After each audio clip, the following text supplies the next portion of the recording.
আসছে তার বাপের প্রতিশোধ নিতে। ছাত্রলীগ যেভাবে সাধারণ শিক্ষার্থীদের বিভিন্ন কর্মসূচিতে তারা হামলা করেছে, তারা সে দেশ পরিচালনা করার জন্য আসে নাই।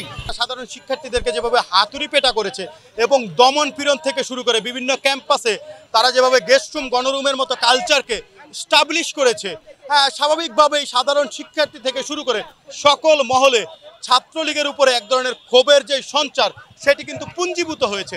এবং আপনারা দেখলেন যে 5 আগস্ট পূর্ববর্তী বাংলাদেশে যখন বৈষম্যবিরোধী ছাত্র আন্দোলনের ব্যানারে একটি বিষয় নিয়ে যখন সকল মহল কাজ করছিল, তখন স্বাভাবিকভাবেই সকল শ্রেণী পেশার মানুষ কিন্তু এই স্বৈরাচার এবং তাদের দোসরদের বিরুদ্ধে এক এবং ঐক্যবদ্ধ হয় স্বতঃস্ফূর্তভাবে কিন্তু রাজপথে লড়াই সংগ্রাম করে কিন্তু এই স্বৈরাচারকে বিতাড়িত করেছে। সুতরাং এই 5 আগস্ট পরবর্তী বাংলাদেশে স্বৈরাচার এবং তাদের দোসরদের যেন কোনো প্রকার অভ্যুত্থান না ঘটে, কিংবা তারা বিভিন্নভাবে যে ঘাপটি মেরে তারা বিভিন্ন জায়গায় বসে আছেন, এই যে গর্ত থেকে তারা বিভিন্ন হুঙ্কার দিচ্ছেন, সেটিকে এই যে সাধারণ শিক্ষার্থী থেকে শুরু করে সকল রাজনৈতিক কর্মীরা কিন্তু এইটিকে বৃদ্ধাঙ্গুলি দেখিয়ে যাচ্ছেন এখন পর্যন্ত। সুতরাং তারই ধারাবাহিকতা আমরা কিন্তু এই টিএসসি প্রাঙ্গণে এই ছাত্রলীগের প্রতিষ্ঠা বার্ষিকীতে একটি আসলে কর্মসূচি দিয়েছি।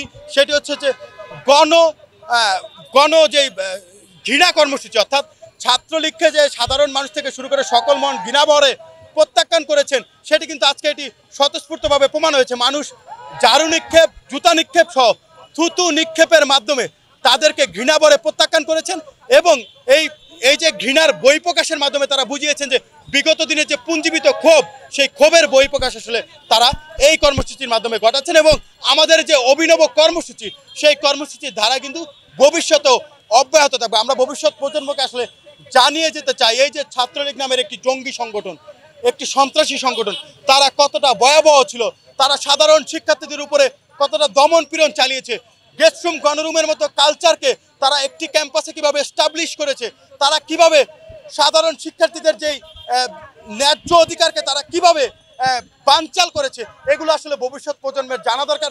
এবং যাতে কোনোভাবে অন্য কোনো নামেও যেন ছাত্রলীগের যারা দোসর রয়েছেন, এই স্বৈরাচারের দ্বারা দোসর রয়েছেন, তারা যেন কোনোভাবে কামব্যাক করতে না পারে, সেটির জন্য মূলত আমরা কিছু স্মৃতি রেখে যেতে চাই আসলে, যাতে এই স্মৃতিগুলো দেখে অন্ততপক্ষে আমাদের ভবিষ্যৎ প্রজন্ম বুঝতে পারে তাদের ভয়াবহতা, তাদের নির্যাতনের ধারা সেটি কত বড়। দেখলাম যে আপনাকে থামানো যাচ্ছে না, মানে ওদের উপরে এই কারণে ওরা জ্বালাইতে জ্বালাইতে তেক্ত বানায় ফেলাইছে। মানে কোনো জিনিস কিনাও শান্তি পাই না, সংসার চালায়ও শান্তি পাই না, কোনো মানে কাজ কাম করে কোনো জায়গায় শান্তি পাই না, নাই রোজ। সে আসছে তার বাপের প্রতিশোধ নিতে। সে দেশ পরিচালনা করার জন্য আসে নাই, সে আসছে এইটার জন্য। সব কিছু নিয়ে গেছে আমাদের দেশ থেকে। 71-এ আমরা যত কিছু পাইছি তার চাই বেশি ইন্ডিয়া নিয়ে গেছে। আমার দেশের খুব দেশপ্রেম যদি একটা লোকের কাছে না থাকে, তাহলে সে কি মানুষ কোন? হ্যাঁ, ইন্ডিয়ার মতো জায়গায় বসে সে কলকাঠি লাগতেছে, আমাদেরকে বিপদে বিব্রত করতেছে এই ক্ষোভ থেকে। হ্যাঁ,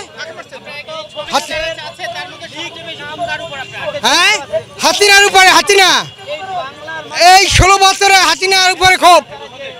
আমাকে 4-4টা মামলা দিয়েছে হাসিনা,